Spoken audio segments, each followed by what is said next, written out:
Welcome on the show. Tell us a bit about yourself and just what you do. Cool. So my name's Atem Kuol. I am a visual effects coordinator.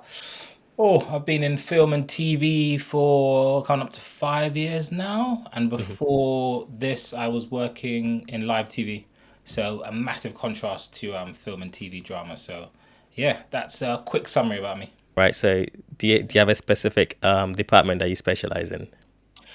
So I work in visual effects. So I started my journey. It was really random. I went for a production interview job as a production runner. That's like the generic runner usually in film and TV.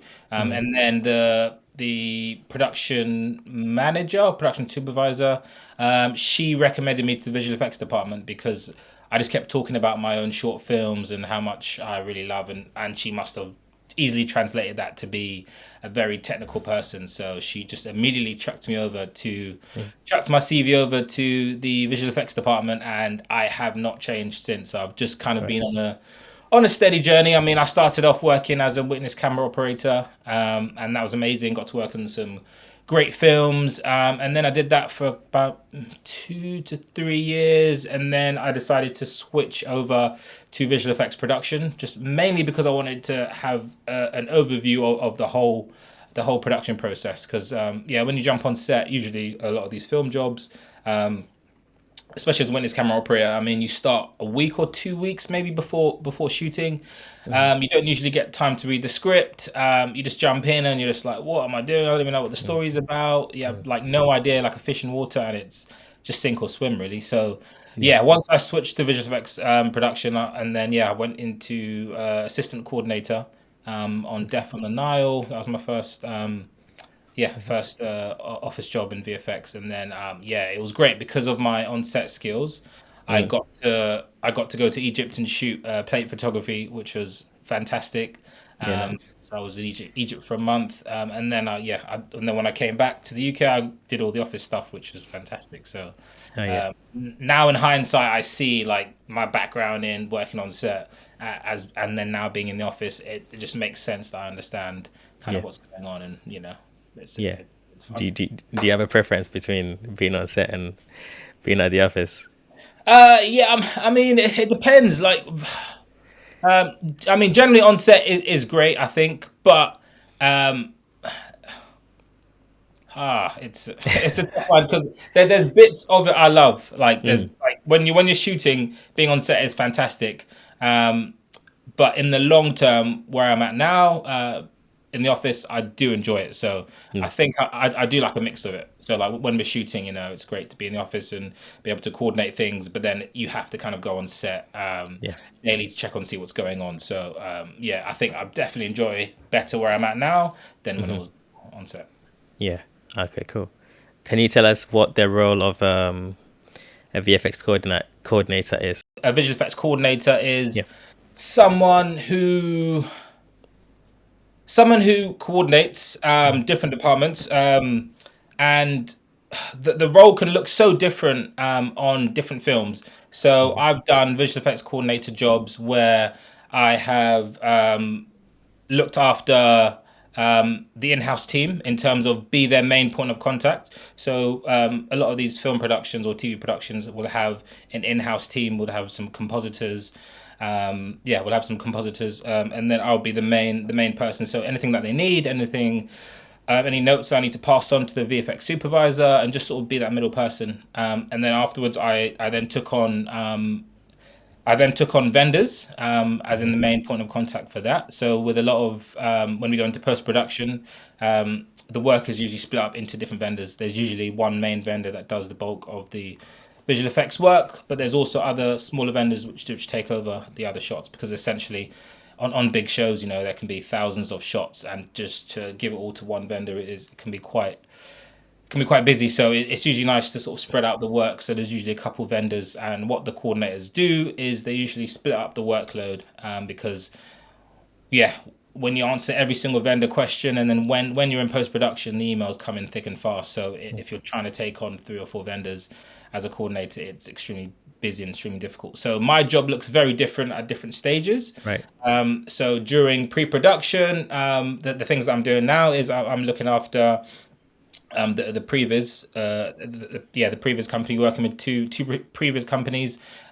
We essentially get the storyboards. They then between my VFX producer and VFX supervisor and the directors, we then sort of pick out key shots that they'd want to previs.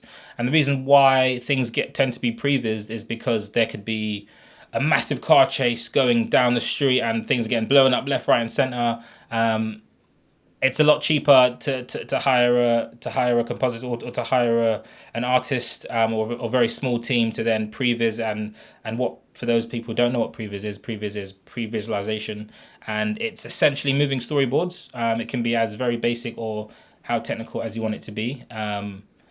And the sort of more simple way really is you can just essentially be like a storyboard where you can add sound, but how things tend to be on the higher end stuff is, they tend to be like 2D animations, which you can have the character in there, and it just makes things very much smoother, and it just brings things to life rather than just words on a page, and it just helps, especially these big massive scenes, and it can help save so much money. So that's pre-production. During production, again, it changes, but for the most part, I would coordinate any sort of cyber scanning, any sort of character cyber scanning, prop scanning, and LiDAR scanning, which is all set things. So I'm back and forth on set, and then during post production, then again, like I said before, taking care of vendors, dealing with any requests that they might have, dealing with the submissions that come in. So it's a very versatile job, and it changes throughout the different stages when you're in production. So it's fun. Yeah, cool, man. Can we just step back and just talk a bit about your VFX journey in terms of your journey into the industry? So are you able to tell us, how that happened, like your breakthrough into the industry, and like maybe prior to that, like what you studied and what inspired you to decide to go into VFX? So I'd have to start from college. I did electrical electronic engineering, and then I did that, and I found it a bit boring. The engineering side of things, it was something that I just didn't like it. And then I discovered this thing called the Roundhouse, which is amazing. They did weekly courses, and I did a dance music video course, which is obviously extremely very random. And then they sent through a brochure for the next semester, and they sent through a brochure for the next semester. And then what doing those weekly courses at the Roundhouse helped me to do was help me to understand editing. I was filming and shooting music videos. I had no idea what that entailed. It's the first time I'd done it really, and then that was enough for me to then change for uni and to say, oh yeah, I'm gonna apply for television and video technology. And then just like that, I just completely changed career paths, from engineering to media, and then I simply got hooked into it. And then for uni, at the end of my first year, I then found I wanted to get more work experience. So during the summer of my first year, I found this company called Mama Youth Project, and what they do is they tend to try to get ethnic, minority, and underprivileged people from different backgrounds into the film and television industry. So they equipped me. The first year, I had some really, really good training with them, and then during my uni course, I did a gap year, and I worked for Revelation TV, and for then I worked and did live TV, and I got to multi-skill operate. I got to learn camera, I got to learn sound, I got to learn vision mixing, which was fantastic. And then after uni, I did that for a few years, and then I wanted to get a job in film, and then I reached back to Mama Youth Project, and they sent me a sort of an email about jobs that were going, and then there was a job for Warner Brothers, which was amazing. And then that's when I went in as a production. That's when I went in for an interview for a production runner. And then that job was actually Justice League, which is amazing. And I didn't end up getting that job. But then what the producer done was kept my details on file. And it was like a year later when they hired me as a witness camera operator for Justice League additional photography. And that was my big break. And it was 2017 now. Yeah.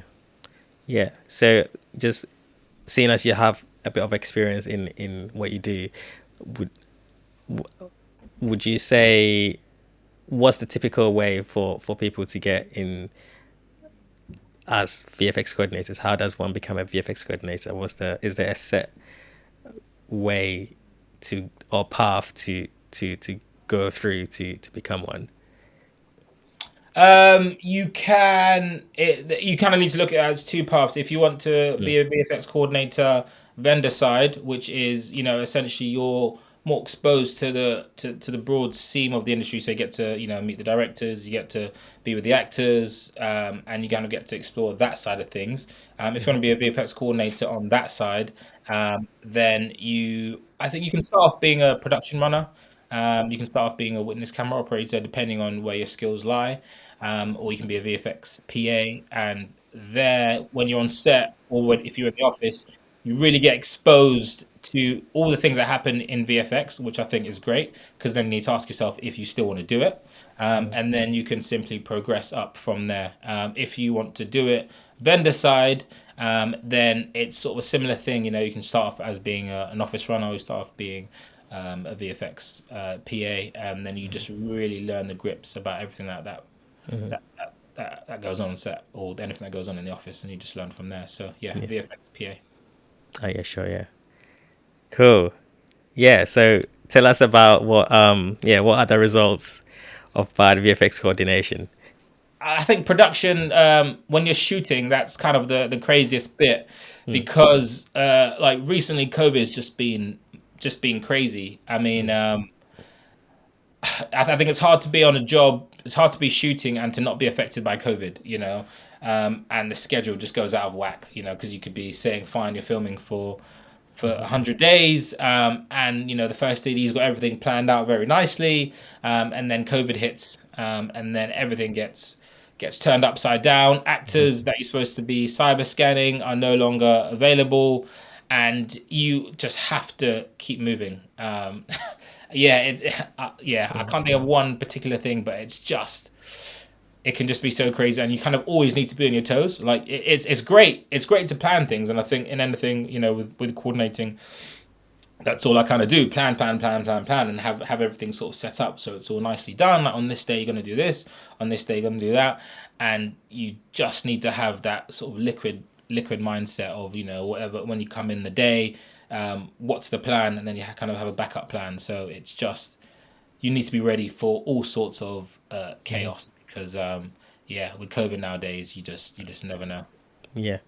Which department are you most in touch with on a day-to-day basis? The best thing about, I think, visual effects anyway, or being a VFX coordinator, is you're interlinked with all departments. When you're cyber scanning someone, you need to speak to the ADs who then line everything up for you. You need then to speak to hair and makeup, make sure that they're around to have someone there.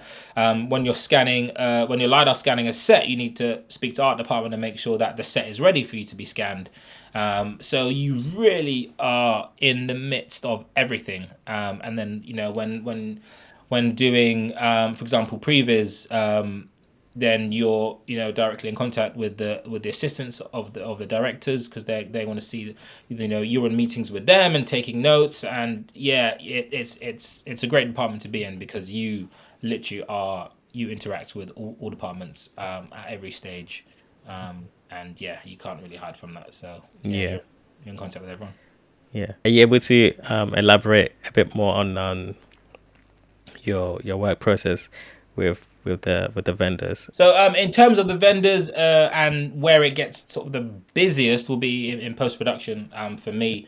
So how a typical day in post-production will look like is, I come in to the office in the morning, and we have submissions usually from vendors, and we usually split the workload. So if I'm taking on 2 or 3 vendors, when I come in the morning and I see that these 2 or 3 vendors have submitted a couple submission packages, my job in post-production is to make sure those packages get seen by the VFX supervisor, who then creatively gives feedback. We then will set up dailies meetings with the VFX supervisor and the producer, and then they'll give that feedback on. They'll give the feedback to me. I take the notes. I then pass it on to the vendor. The vendor then adjusts and make notes and essentially work on those specific shots, get it back to us, and sort of that loop carries on. And then kind of in the background is really kind of being the main point of contact for those vendors. So when we're turning over shots, when shots essentially become real, when they go from the edit and editorial are very happy with it, or if we just know that this is going to be a key shot in the film or TV show, then we then turn that shot over. Editorial then create turnover packages. We then, as coordinators, make sure that whatever the vendor needs for these specific shots, whether that be any Wranglers data, on-set photography, whether that would be cyber scans, LiDAR scans, anything that they need for those shots. My job will be to make sure that all of that gets packaged together and then sends it to the vendor, so the vendor can get that work done and to get things done. So that's a nice way of putting it. Yeah. What do you think is the best way for people to be able to understand those different departments? Essentially, so it's all done through the planning, So if when the VFX supervisor's on set, and for example, if Right. they're if we're filming a set that needs to be blown up, or if one portion of the wall, for example, is a green screen, and we need to know what there is already a plan to know that this green screen is going to be this background, and then it's like, fine, if this is a blank green screen, where are we going to get that background to put it in? So then it's all in the camera data. So on the day the VFX supervisor, there is a plan going on. And we just know, for example, this green screen will need to be replaced by something that we're going to be shooting in the mountains somewhere. So then that whatever that needs to be inserted in there, essentially needs to be filmed. Whether that's done through plate photography, or whether that's when the Wrangler's getting a HDRI. So it's kind of making sure that everything is noted. And that gets noted on the Wranglers database. So then when that gets passed on to the vendors, the vendor can see, fine, this shot, this slate is this slate. The select was take 3, and they got that all in, and they got balls and charts on take 4. Oh yeah, look, we got a witness camera here. We got on set. We did photogrammetry on this, and it's all essentially logged. So it just helps us essentially know what needs to go to that vendor for them to do that shot. And also the VFX supervisor is overseeing all this, so then he or she will know exactly what we recorded, and we know that we've done X, Y, and Z for this shot. So then when it comes down to it, is okay, fine, during the turnover process, when we're handing all this stuff over to the vendor, the VFX supervisor will be able to dictate exactly what we need, and we'll already have on the system, and it'll all be sort of tied together on our server, and we can see, fine, this shot is called street in London, blah, blah, blah. We know we have LiDAR photography for that street. So it just all connects and all marries well, but it's essentially my job as a coordinator is just to make sure that all of those things that we've captured belong in the right place. And it's like, so then it makes it so much easier for anyone to go in and be like, okay, fine, we recorded London Street in Soho. If that's the name of the street, I can go into LiDAR, and I can go to LiDAR and see that we've recorded this LiDAR. I can see that there's a photogrammetry of it, and just package it all up together and send it across. So it's just kind of making sure everyone's on the same page, and just making sure your organization skills are idiot proof. Yeah. Does it matter, or do you have a preference between working on films or episodics? I don't know. I've done mainly films, and I'm on my second TV show at the moment. TV is definitely different. I think it's hard. I think definitely film, I'd prefer it, but TV, there's a lot going on at the moment. So Right. For example, if you're doing 8 episodes, it kind of comes across like you're doing 3 films. So Right. if you kind of put the workload into perspective, doing one 2-hour film versus 8 Yeah. 50-minute episodic TV shows, it's very different. So if you can imagine the workload of doing one film to doing 3 is very different. But of course, you have more time for TV, but then you have less money as well. So it's a different ball game. I think I've learned a lot doing both. I think if I just did film and never ventured over to TV, I wouldn't have as much of appreciation for film as I Right. do. So Yeah. it's very different. But yeah. Yeah. Sure. Yeah.